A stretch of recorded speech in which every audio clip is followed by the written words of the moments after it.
الحمد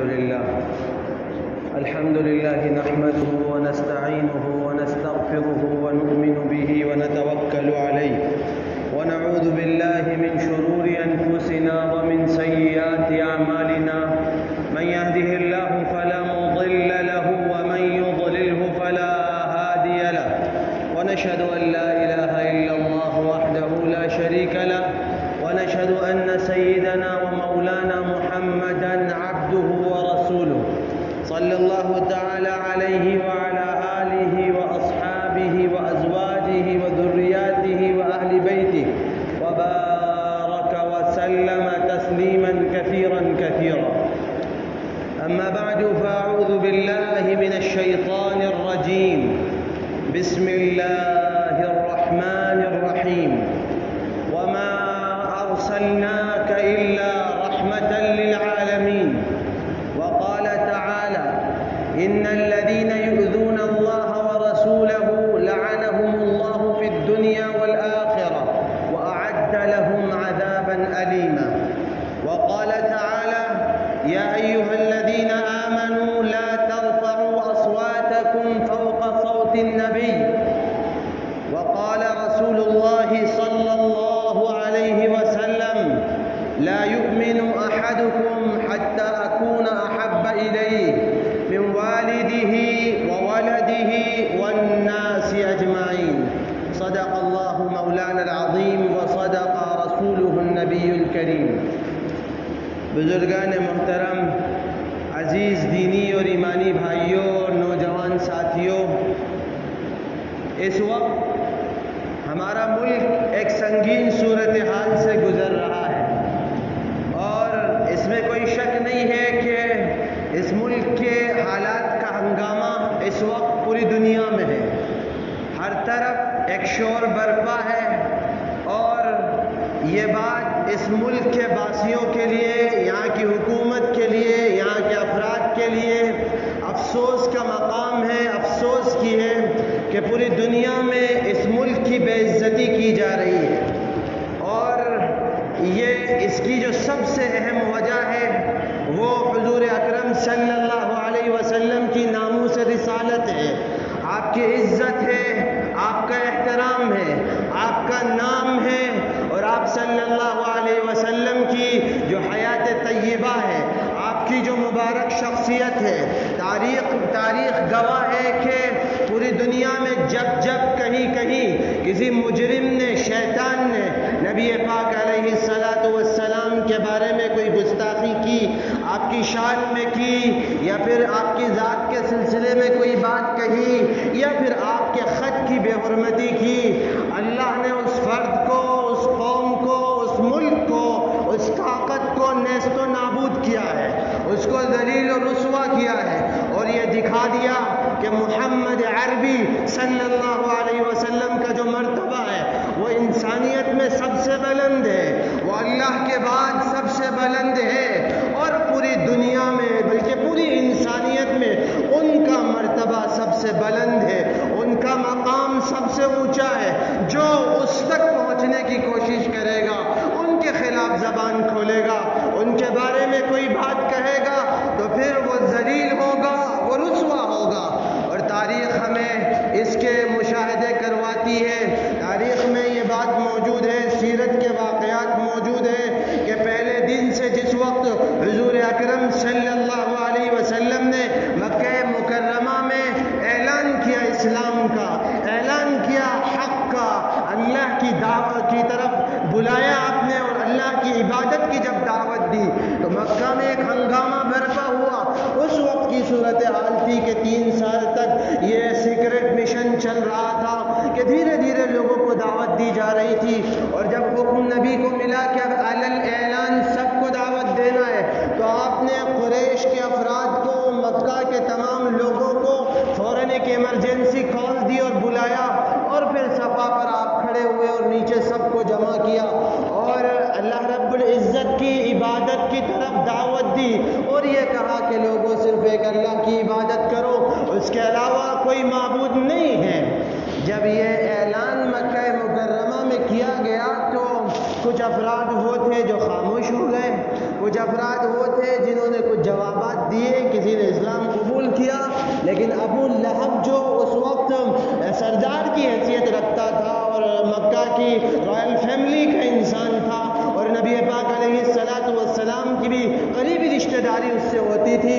اس نے حضور سے یہ کہا تھا کہ تبن لک سائر اليوم لہذا جمعتنا، اس نے یہ کہا تھا کہ تمہارا دن برباد ہو نعوذ باللہ، اور تم نے اس لیے ہمیں جمع کیا تھا۔ یہ جملہ جب ابو لہب کی زبان سے نکلا اور عرش الہی تک پہنچا تو اللہ رب العزت نے پوری سورت اس کے خلاف نازل فرمائی، تبت یدا ابی لہب وتب ما اغنى عنه ماله وما كسب سيصلى نارا ذات لهب وامرأته حمالة الحطب في جيدها حبل من مسد۔ اللہ رب العزت نے عرش سے جبریل امین کے ذریعے یہ سورت نازل فرمائی، اور پھر ابو لہب کی وہ رسوائی ہوئی کہ مکہ کا قریش کا ایک بچہ اس سورت کو گنگناتا تھا، پڑھتا تھا، اور گلیوں میں محلوں میں ابو لہب ذلیل و رسوا ہوتا تھا۔ بات یہی نہیں رکی، جہاں تک بات گئی ہے، جب یہ معاملات ہوئے ہیں، ابو جہل نے یہی کام کیا، اسلام سے دشمنی کی، نبی سے دشمنی کی، اور اس کے بعد اس نے کوئی موقع نہیں چھوڑا کہ نبی پاک علیہ السلام کو وہ پریشان کرے، آپ کو تکلیف پہنچائے، آپ کے صحابہ کو پریشان کرے، آپ کی شان میں گستاخیاں کرے۔ اللہ رب العزت نے ایسے زبردست جری پہلوان کو، جو کئی انسان کی طاقت رکھتا تھا اور ایسا زبردست انسان تسلیم کیا جاتا تھا کہ اس کی آراء پر، اس کی باتوں پر فیصلے ہوتے تھے اور لوگ اس کے آگے آواز نہیں نکالتے تھے، دو نوجوان بچوں کے ذریعے بدر میں اس کو قتل کروا دیا گیا۔ ممکن تھا کہ حضرت علی کے ذریعے اس کو قتل کرایا جاتا، حضرت امیر حمزہ رضی اللہ عنہ کو اس کے مقابلے میں بھیجا جاتا، ابو عبیدہ ابن الجراح کو بھیجا جاتا، یا اور کسی زبردست سورما لیڈر کو بھیجا جاتا، کسی بہادر پہلوان کو بھیجا جاتا، لیکن اللہ نے یہ دکھا دیا کہ نہیں، اگر تم نبی سے دشمنی کرو گے، نبی کے مقابلے میں آؤ گے، تو پھر اللہ رب العزت زبردست قوت والے ہیں اور نبی کا مقام بہت بلند ہے، چھوٹے چھوٹے بچے تمہارا سر تن سے جدا کر دیں گے۔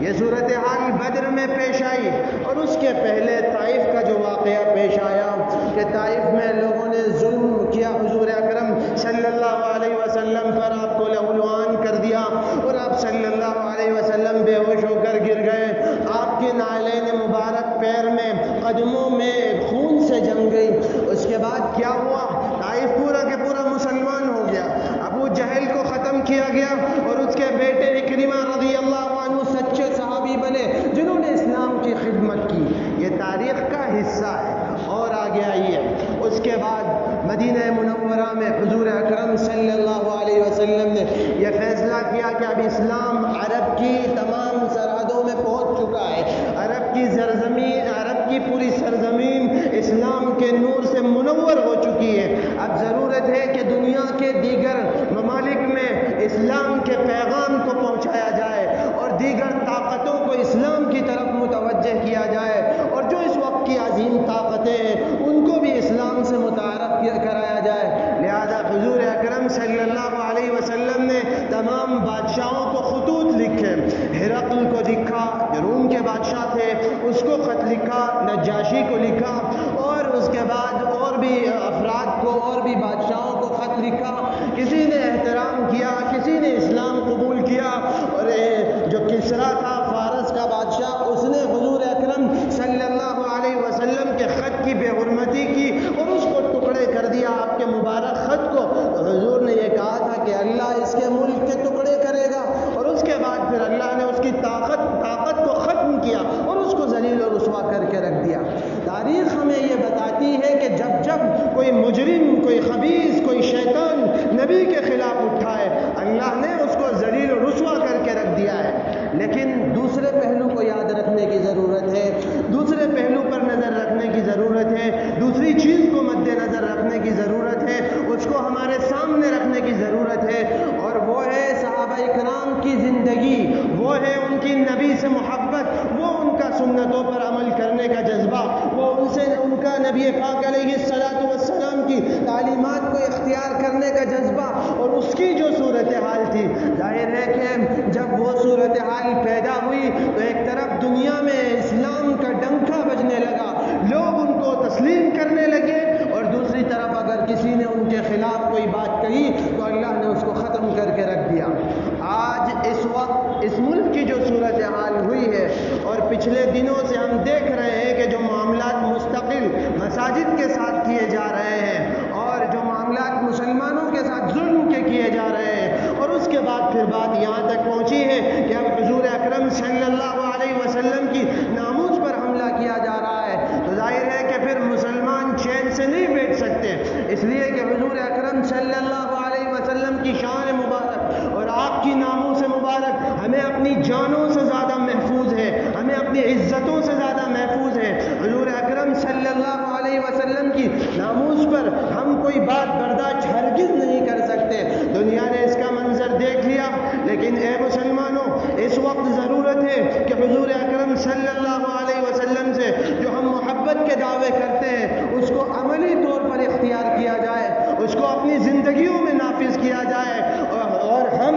سنتوں کا مذاق نہ اڑائیں، ہم مسجدوں کی بے حرمتی نہ کریں، ہم شریعت کو طاق پر نہ رکھ دیں۔ یہ معاملات ہمارے درمیان سے آ رہے ہیں، یہ صورتحال ہماری ہے، یہ صورتحال امت مسلمہ کے افراد کی ہے، یہ صورتحال نبی پاک علیہ السلام کا کلمہ پڑھنے والوں کی ہے۔ ایک طرف آپ نے دیکھا گیان واپی مسجد کے ساتھ معاملہ کیا گیا، اس کے بعد پھر دیگر مساجد کو ٹارگٹ کرنے کی کوشش کی جا رہی ہے، اور رمضان المبارک میں جو واقعات کیے گئے کہ مسجدوں کے سامنے سے جلوس نکالے گئے، ڈی جے بجائے گئے، اور اس پر ہنگامے ہوئے اور ماحول خراب ہوئے۔ تازہ واقعہ کانپور کا ہے، اس سے پہلے کھرگون کا ہے، اور گجرات کا ہے، راجستھان کا ہے، دیگر علاقوں کی جو صورتحال ہے، اس صورتحال میں مسلمانوں کے لیے سب سے زیادہ ضروری ہے کہ بیدار ہو جائیں، اپنے آپ کو تبدیل کر لیں، اپنے معاشرے کو تبدیل کر لیں، اپنے ذہنوں کو تبدیل کر لیں، اپنی فکروں کو تبدیل کر لیں، اپنے دماغوں کو تبدیل کر لیں، اور حضور اکرم صلی اللہ علیہ وسلم کی محبت کے سچے نمونے، عملی نمونے پیش کرنے کی ضرورت ہے۔ اس وقت میں آپ حضرات سے یہ بات بہت افسوس کے ساتھ کہتا ہوں کہ مسلمان مسجد کا احترام نہیں کرتے ہیں، مسلمان سنتوں کا احترام نہیں کرتے ہیں، مسلمان سنتوں کا مذاق اڑاتے ہیں، مسلمان مسجدوں کی حرمتوں کو پامال کر رہے ہیں، اور دوسری طرف اگر غیر قومیں کر رہی ہیں تو پھر ہم واویلا کرتے ہیں، ہم شور مچاتے ہیں، اور ہم آنسو بہاتے ہیں، افسوس کرتے ہیں۔ لیکن کیا دوسری طرف یہ معاملات نہیں ہے کہ ہم شادیوں میں ڈی جے بجاتے ہیں مسجدوں کے سامنے، ہم نماز کا احترام نہیں کرتے،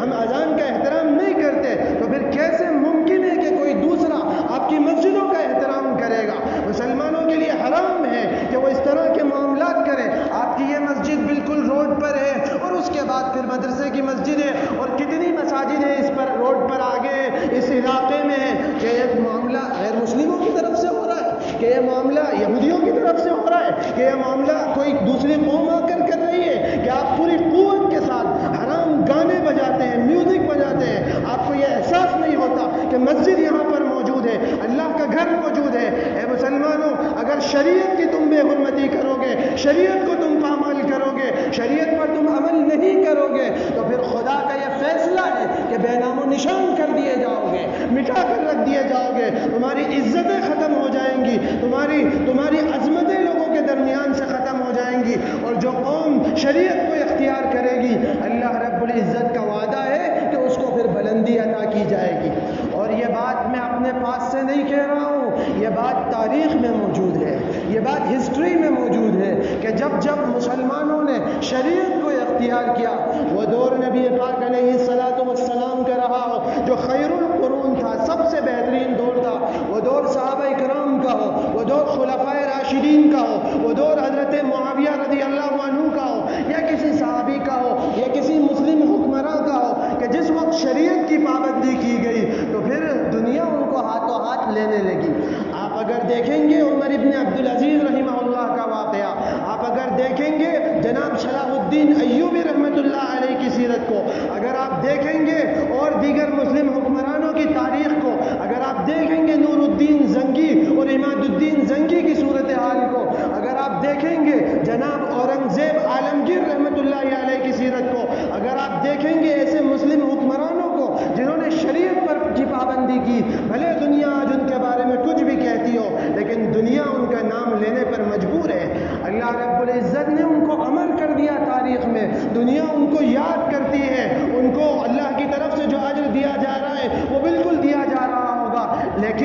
افراد شریعت کی پابندی نہیں کرتے ہیں، لا یکونوا امثالکم، پھر ان کی کوئی مثال باقی نہیں رہ جاتی ہے، ان کو بے نام و نشان کر کے رکھ دیا جاتا ہے، ان کو صفحہ ہستی سے مٹا دیا جاتا ہے، ان کو ذلیل و رسوا کر دیا جاتا ہے۔ اگر آپ تاریخ اٹھا کر دیکھیں گے تو آپ کو معلوم ہوگا کہ کتنے سالوں کتنی صدیوں مسلمانوں کی حکومت رہی، لیکن اگر آپ نام نکالنے جائیں گے تو چند افراد کے نام آپ کو ملیں گے جنہوں نے کام کیے، چونکہ وہ شریعت کی پابندی کرنے والے تھے، اور جنہوں نے شریعت کے راستے کو چھوڑا، اللہ کی رسی کو چھوڑا، اللہ کے قانون کو چھوڑا، نبی کی سنتوں کو چھوڑا، ان کو اللہ نے بے نام و نشان کر دیا، ان کی بساط لپیٹ کر ختم کر دی۔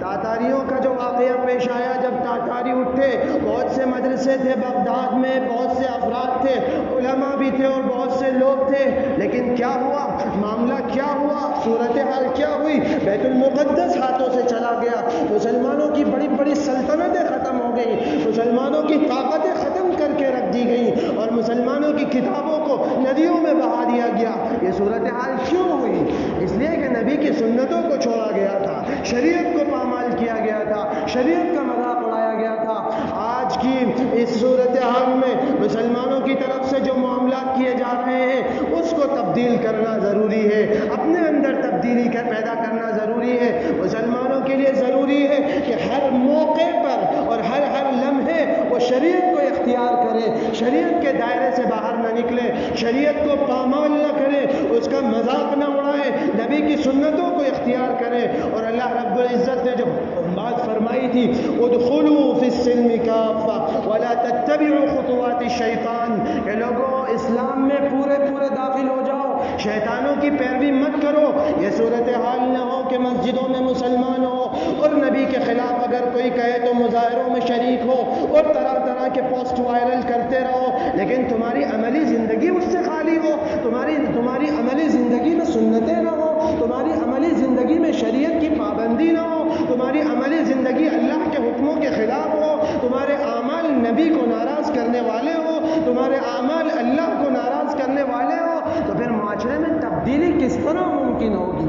حضور اکرم صلی اللہ علیہ وسلم کو جس وقت مکہ مکرمہ میں مبعوث کیا گیا اور آپ صلی اللہ علیہ وسلم نے سدھار کا جو کام کیا، اس کے نتیجے میں صحابہ اکرام کا جو معاشرہ وجود میں آیا وہ بہترین معاشرہ تھا۔ کیوں تھا؟ انہوں نے پریکٹیکلی ہر چیز کو اختیار کیا، وہ پریکٹیکلی ہر چیز پر عمل کر رہے تھے۔ اس کے نتیجے میں پھر بدر کی فتح دی گئی، اور اس کے بعد پھر طاقت و قوت عطا کی گئی، اور اس کے بعد پھر اسلام دنیا بھر میں پہنچتا رہا، لوگ ان کا استقبال کرتے رہے۔ لیکن آج کیا وجہ ہے کہ مسلمانوں کے ساتھ یہ معاملہ نہیں ہے؟ آج کیا وجہ ہے کہ بڑی بڑی مسلم حکومتیں ذلیل ہیں، عرب کی حکومتیں ذلیل ہیں، مسلم طاقتیں ذلیل ہیں، وہ جھک رہی ہیں، غلاموں کی طرح وہ جھک رہی ہیں، کبھی اسرائیل کے آگے جھکتی ہیں، کبھی امریکہ کے آگے جھکتی ہیں، کبھی رشیا سے سودے بازی کرتی ہیں۔ آخر کیا وجہ ہے؟ وجہ یہ ہے کہ ان الاسلام یعلو ولا یعلی علیہ، لوگوں اسلام سربلند رہے گا،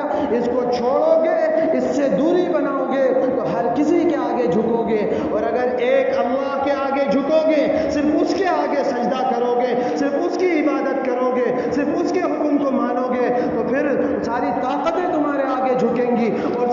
ہر کوئی تمہیں اپنے آگے جو ہے اپنی لیڈرشپ تمہارے حوالے کر دے گا۔ لیکن ضروری تبدیلی پیدا کرنے کی ہے۔ اس لیے اس وقت اس ملک میں جو واقعات پیش آ رہے ہیں، ہر مسلمان کے لیے ضروری ہے کہ وہ سیرت رسول اکرم صلی اللہ علیہ وسلم کا مطالعہ کرے۔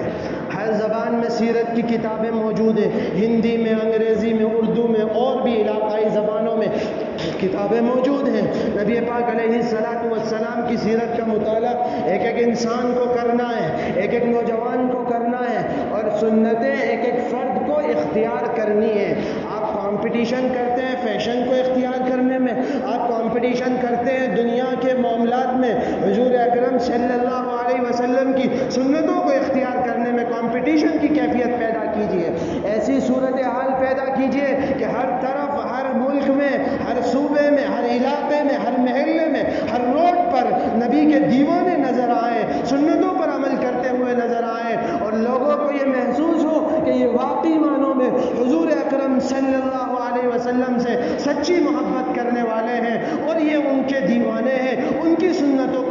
والے، ان کی سنتوں پر، ان کے طریقے پر عمل کرنے والے ہیں۔ یہ صورتحال پیدا کرنا پڑے گی، یہ کیفیت اپنے اندر پیدا کرنا پڑے گی، یہ تبدیلی اپنے معاشرے میں پیدا کرنا پڑے گی۔ اور یہ تبدیلی یاد رکھ لیجئے کسی کی طرف سے آنے والی نہیں ہے، مجھے خود اپنے گھر سے شروعات کرنا پڑے گی۔ ایک ایک فرد کو یہ سوچنا ہے کہ مجھے اپنی ذات سے شروعات کرنا ہے، اپنے علاقے سے شروعات کرنا ہے، اپنے گھر سے شروعات کرنا ہے۔ جب یہ کیفیت ہوگی پورا معاشرہ تبدیل ہوگا، لوگوں تک سیرت کا پیغام پہنچے گا، پھر کوئی مجرم، کوئی شیطان ایسی جرت نہیں کرے گا کہ وہ نبی پاک علیہ السلام کی شان میں کوئی بات کہے اور ان کے خلاف زبان کھولے۔ ایسی زبانوں کو کھینچ کر رکھ دیا جائے گا۔ اور دوسری طرف یہ بھی ضروری ہے کہ اس کے ساتھ ساتھ ملک کی امن و سلامتی کو برقرار رکھا جائے، ملک کے ماحول کو خراب نہ ہونے دیا جائے، ملک کی فضا کو خراب نہ ہونے دیا جائے۔ اس کے ساتھ ساتھ اگر ہم سنتوں پر عمل کریں گے، اگر ہم نبی کی سیرت کا مطالعہ کریں گے، اگر ہم اس کو اختیار کریں گے تو صورتحال خود بخود تبدیل ہوتی چلی جائے گی اور اللہ رب العزت بڑی سے بڑی طاقت کو جھکائے گا، اس لیے کہ نبی بہت عظمت والے ہیں، نبی بڑی اونچی شان والے ہیں، کسی کی مجال نہیں ہے کہ ان کے خلاف ایک لفظ بھی وہ کہہ سکے، اس لیے کہ ان کو اللہ نے بلند مقام عطا فرمایا ہے اور ان کو بہت بلند بنایا ہے، اور دنیا میں کوئی بھی مسلمان اس کو برداشت کرنے والا نہیں ہے۔ حضور اکرم صلی اللہ علیہ وسلم نے ارشاد فرمایا تھا، اور یہ حدیث میں آپ کو سنا رہا ہوں، یہ سمجھ لیجئے کہ یہ اس وقت کا پیغام ہے، یہ نبی کی رسالت آپ کو پیغام دے رہی ہے، نبی کی سنتیں اور آپ کی حدیث آپ کو یہ پیغام دے رہی ہے، اور اس کے مقابلے میں آپ کو اپنا جائزہ لینا ہے۔ حضور اکرم صلی اللہ علیہ وسلم نے فرمایا تھا، لا یؤمن احدکم حتی اکون احب الیہ من ولدہ ووالدہ والناس اجمعین۔ لوگوں، تم میں سے کوئی شخص اس وقت تک مومن کامل ہو ہی نہیں سکتا جب تک کہ مجھ سے سب سے زیادہ محبت نہ کر لے، اس کے گھر والوں سے زیادہ محبت وہ مجھ سے کرے، اس کے والدین سے زیادہ محبت وہ مجھ سے کرے، دنیا کے تمام لوگوں سے زیادہ محبت وہ مجھ سے کرتا ہو، جب تک وہ مومن کامل نہیں ہو سکتا۔ اب ہمیں خود فیصلہ کر لینا ہے، ہمیں خود جائزہ لینا ہے اپنے آپ کا، اپنی زندگیوں کا، اپنی شخصیت کا، اپنے دل کا، کہ ہمارے دل میں نبی کی محبت کس مقام پر ہے اور کتنی ہم نبی سے محبت کر رہے ہیں۔ اگر ہم اس بات کا جائزہ لیں گے اور پھر عملی پیمانے پر نبی کی محبت کا مظاہرہ ہوگا، پریکٹیکلی لائف میں نبی کی سیرت کو اور ان کی سنتوں کو اختیار کیا جائے گا، تو دنیا کی صورتحال بھی تبدیل ہو جائے گی اور پھر ہماری اپنی زندگی بھی تبدیل ہو جائے گی، اور انشاءاللہ کل حوض کوثر پر حضور سے ہماری خوشی کے ساتھ ملاقات ہوگی، ورنہ ایسا نہ ہو کہ ہمیں پھر ناراضگی کا نبی کی سامنا کرنا پڑے۔ اس لیے اے لوگوں، بس بات ختم کرتے ہوئے عرض کروں گا کہ شریعت کو اختیار کیجئے، اور یاد رکھیے جو لوگ شریعت کے خلاف کام کر رہے ہیں، جو شریعت کو طاق پر رکھ رہے ہیں، چاہے وہ شادی بیاہ کا موقع ہو یا کوئی اور خوشی کی تقریب ہو یا زندگی کا کوئی عمل ہو، ایسے افراد کو سمجھائیے، ان تک نبی کی بات پہنچائیے، ان تک شریعت کے پیغام کو پہنچائیے، اور اگر کوئی نہ مانے تو پھر اس کا بائیکاٹ کیا جائے، پھر اس سے دوری بنائی جائے، اور اپنا جو فریضہ ہے ہمیں اس کو ادا کر لینا ہے، لوگوں تک بات پہنچا دینی ہے، ہدایت دینا اور نہ دینا یہ اللہ رب العزت کا کام ہے۔ اس لیے اس وقت یہ کام کرنا ہے، اور اس وقت جو صورتحال چل رہی ہے اور جس کا بائیکاٹ اب عربی دنیا بھی کر رہی ہے، اسی کے بعد پھر یہاں کی ایک پارٹی میں جس کے ممبر نے یہ کام کیا تھا اس نے ایکشن لیا، حالانکہ کام ابھی ادھورا ہے، باقی ہے۔ یہ ضروری ہے کہ ایسے مجرموں کو سلاخوں کے پیچھے ڈالا جائے جو ملک کے ماحول کے دشمن، یہاں کی امن و سلامتی کے دشمن ہیں، اس ملک میں بھائی چارہ قائم نہیں دینا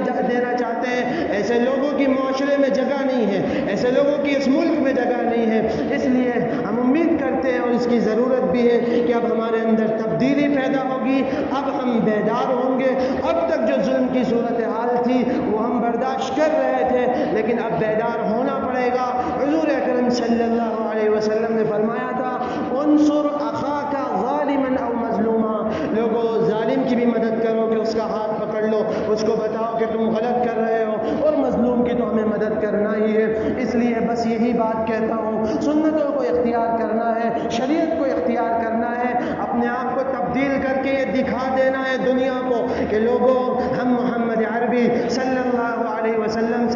سچی محبت کرنے والے ہیں اور ہم انہی کے دیوانے ہیں. ان کے بغیر ہمارا دن و رات مکمل نہیں ہو سکتا، ہمارا کوئی کام ان کی سنت کے بغیر مکمل نہیں ہو سکتا. یہ تبدیلی پیدا ہمیں پورے معاشرے میں کرنا ہے، پیغام خود بخود دنیا تک پہنچ جائے گا. اللہ رب العزت صحیح عمل کرنے کی توفیق عطا فرمائے اور نبی پاک علیہ الصلوۃ والسلام کی سنتوں کو اختیار کرنے کی توفیق عطا فرمائے، آپ سے سچی محبت کرنے کی توفیق عطا فرمائے. وآخر دعوانا ان الحمد للہ رب العالمین.